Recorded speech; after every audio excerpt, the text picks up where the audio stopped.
দর্শক, আজকে দেখাবো ফ্যাক্টরিতে আনকমন স্টাইলে কেক কিভাবে তৈরি করে। প্রথমে শত শত ডিম ভেঙে পরিচ্ছন্ন গামলাতে রাখা হয়।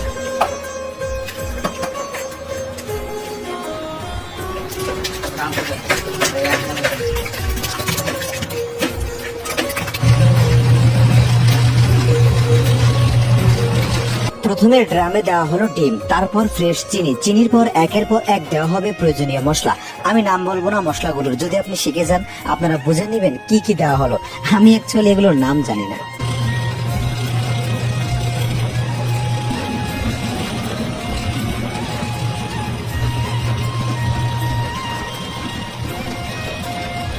এবার পরিমাণ মতো পানি দেওয়ার পর আরো কিছু জিনিস দেওয়া হচ্ছে ড্রামে। কেক তৈরিতে যে এত এত জিনিস ব্যবহার করা হয় জীবনে প্রথম দেখছি আমি, আর অবাক হয়ে ভাবছি কেক এত সুস্বাদু কেন লাগে। তো চলুন পরবর্তী প্রসেসে চোখ রাখি।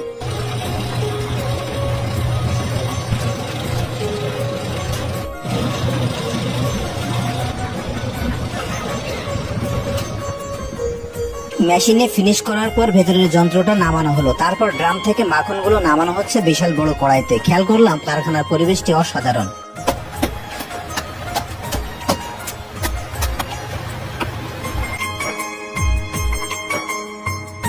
এবার আপনাদের কাছে আমার প্রশ্ন হলো, এই বড় কড়াইয়ের ভিতরে ছোট ছোট যে লাল দানাগুলো দিচ্ছে এগুলো কি? হাত দিয়ে কাগজের যে টুকরোগুলো ছাড়ানো হচ্ছে এগুলো মূলত কেকের ছাঁচের ভিতরে দেওয়া হবে।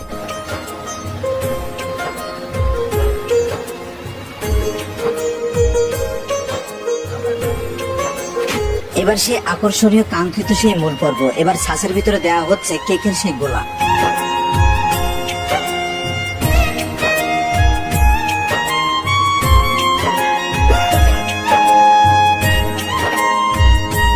এবার আপনাদের কাছে আমার আরো একটি প্রশ্ন, ছাঁচের ভিতরে রাখা এই কেকগুলো কেন ক্রস করে কাটা হচ্ছে? আবারও ছাঁচের ভিতরে যে লাল লাল দানাগুলো দেওয়া হচ্ছে এটি মূলত একটি ফলের অংশ। আপনাদেরকে বলতে হবে এটা অ্যাকচুয়ালি কোন ফলের অংশ। ছাঁচে ফেলানো তরল কেকের গোলা ট্রেতে রাখা হচ্ছে ওভেনে। এটা 10 থেকে 15 মিনিট রাখা হবে। তারপর এই তরল গোলাগুলো একটা কেকের শেপে চলে আসবে।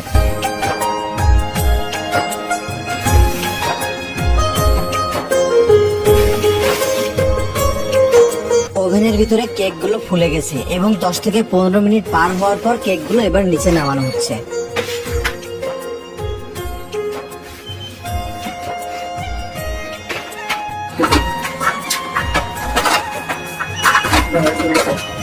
এই কারখানার কিন্তু উনি হচ্ছে মালিক এবং উনি আমার দেখা সর্বোচ্চ পরিচ্ছন্ন ভাবে কিন্তু এই কেকগুলো তৈরি করলো। একদম প্রসেস শেষ।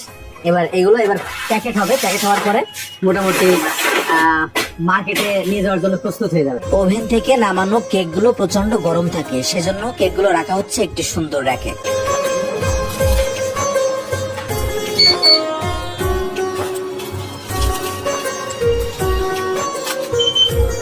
প্রিয় দর্শক, তৈরি হয়ে গেল যশোরের সবচাইতে ক্লিন পরিবেশে তৈরি করা সবচাইতে সুস্বাদু খাদ্য, এই যে কেকগুলো।